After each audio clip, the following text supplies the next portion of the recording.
Willkommen, bienvenue, welcome. My name is Carola, and in today's video we're discussing if you would love or hate living in Paris. So, I'm German and I moved to Paris in 2017. I work in an office job during the day and then I film YouTube videos on the weekends. Hello everyone, I'm Sandhya and I'm from India. I'm studying international marketing at a business school here. It's been 3 months since I came to Paris and it's been a great journey so far. Hi, my name is Allison and I'm from Tower to Bridge Tours. I live here in Paris for 5 years now and I've been on another of Carola's videos, so be sure to check that out as well. Hello, I'm Hugo. I'm an AI researcher by day and I'm helping videos by weekends. And I came to Paris like 1.5 years ago, something like that. And I've been on and off as well from Paris, so I've experienced it many ways and I'm happy to talk about it. I was born in Nantes, that's from the western part of France, the nicest one as well, but don't say that to Parisians.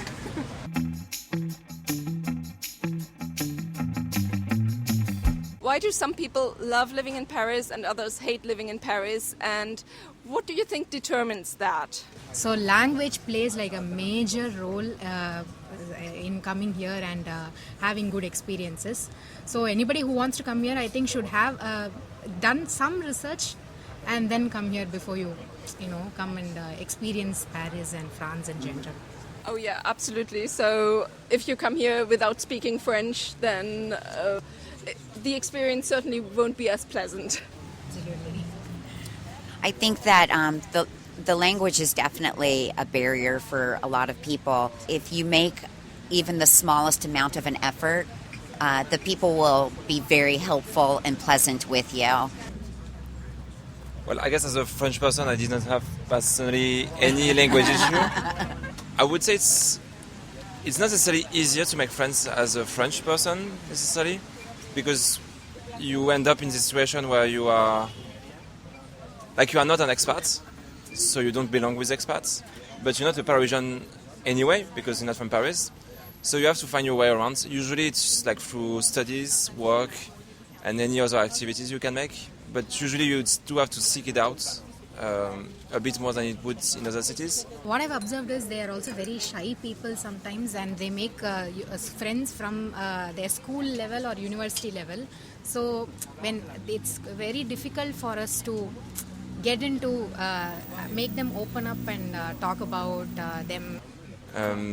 But after, once you get friends here, they're stable ones, so that's a plus.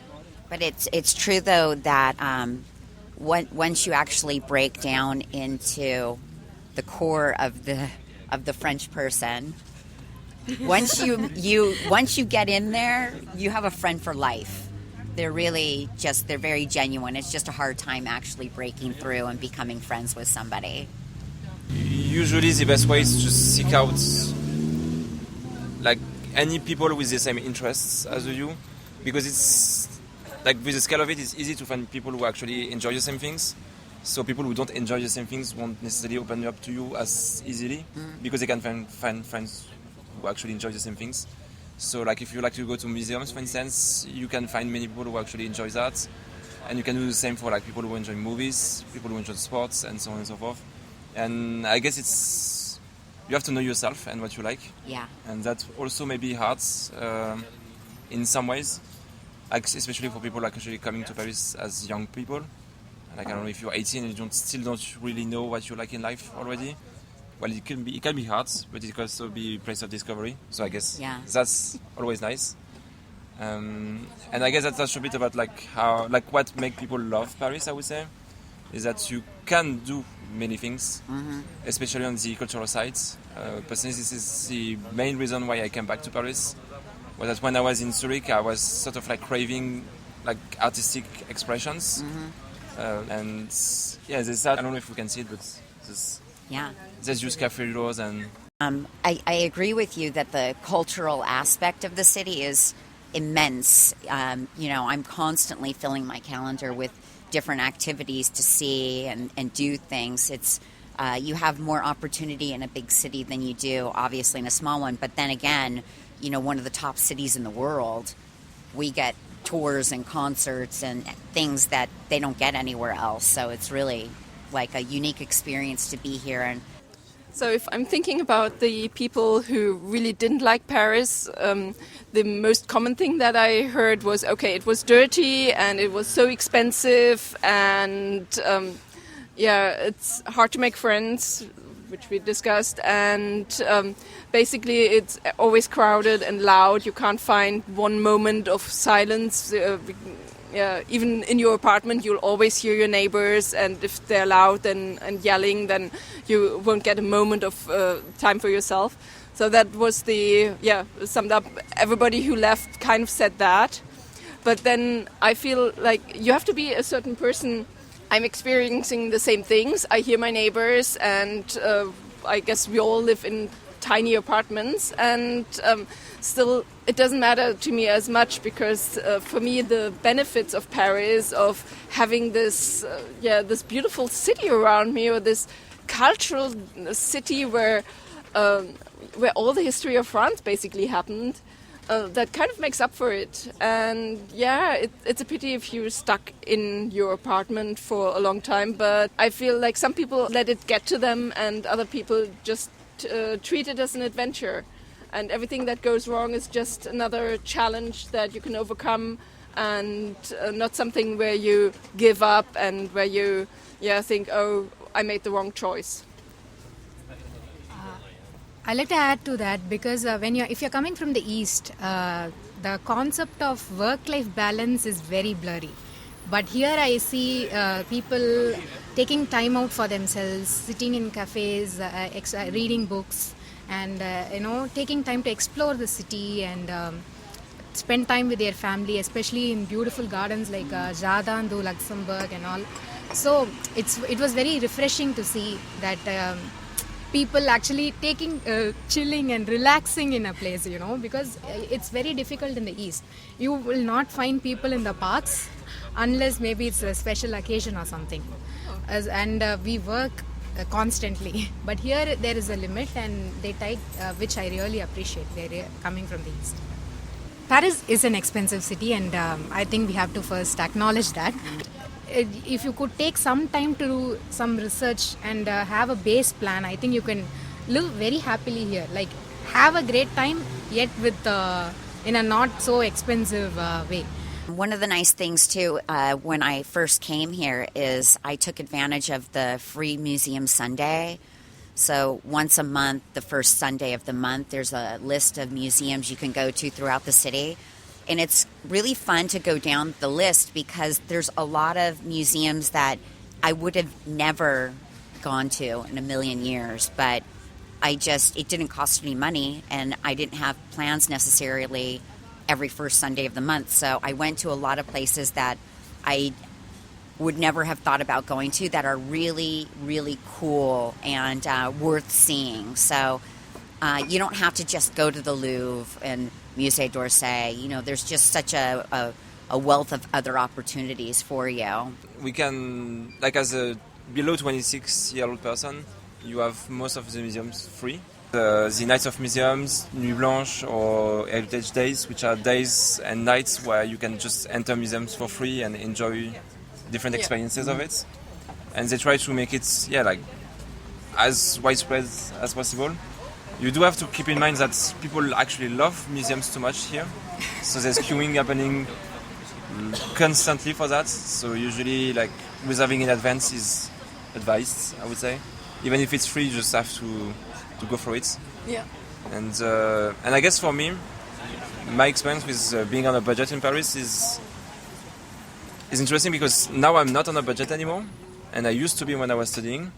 And it does feel like, in some ways, a different city when you have a bit more budget.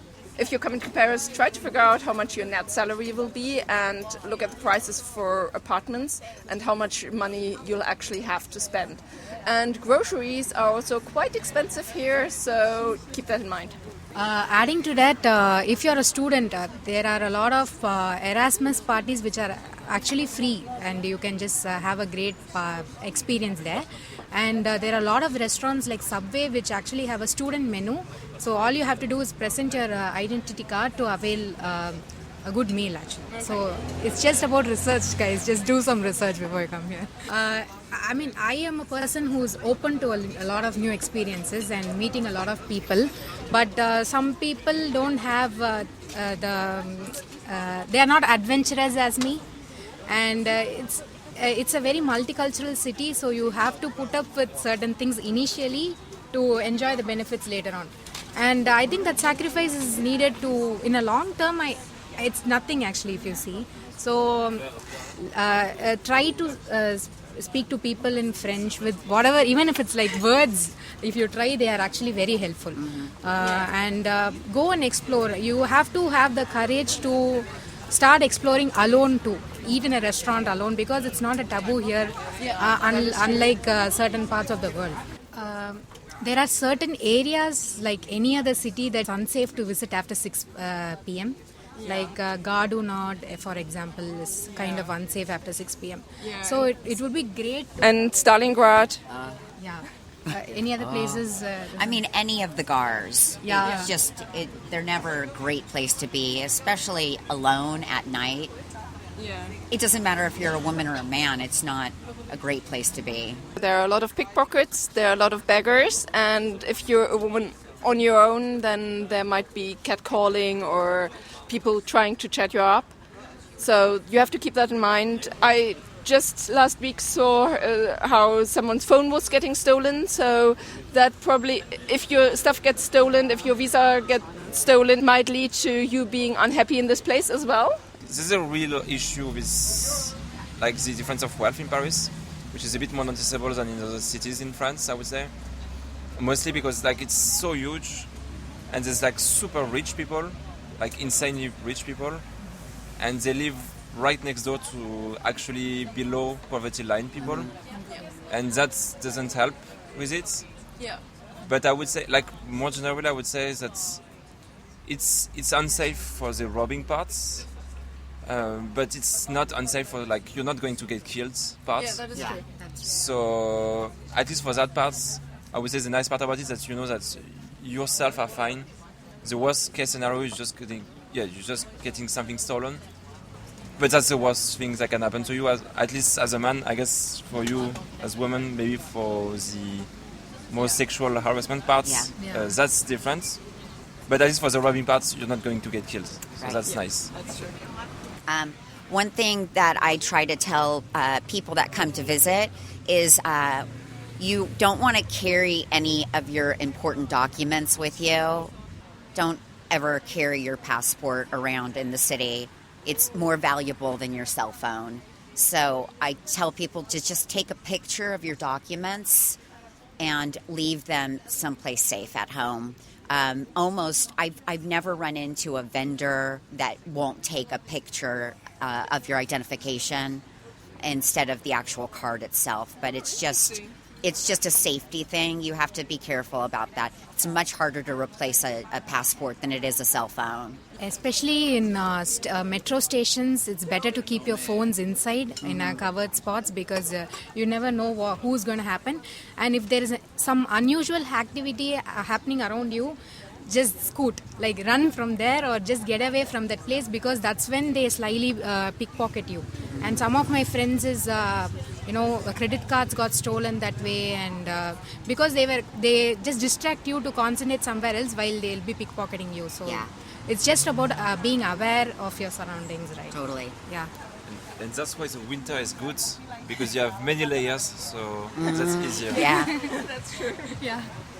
Another thing that annoys some people and others not so much is public transport. So I really like it, but sometimes you rely too much on it and then suddenly you're stuck somewhere. For example, I got rid of my car because I actually wasn't using it. I had it on my company parking space for 3 months, never moved it once, and then just decided I can rely on public transport. But then the opposite, today we had to start half an hour later because public transport just wasn't cooperating with our video. So I guess you have to have a certain tolerance for things going wrong. So if you don't like if things go wrong, then Paris is probably not the place for you. So thank you very much for watching. And if you liked it, then please give it a thumbs up and comment down below And yeah, thank you to everybody for participating. See you next video. Bye. Bye.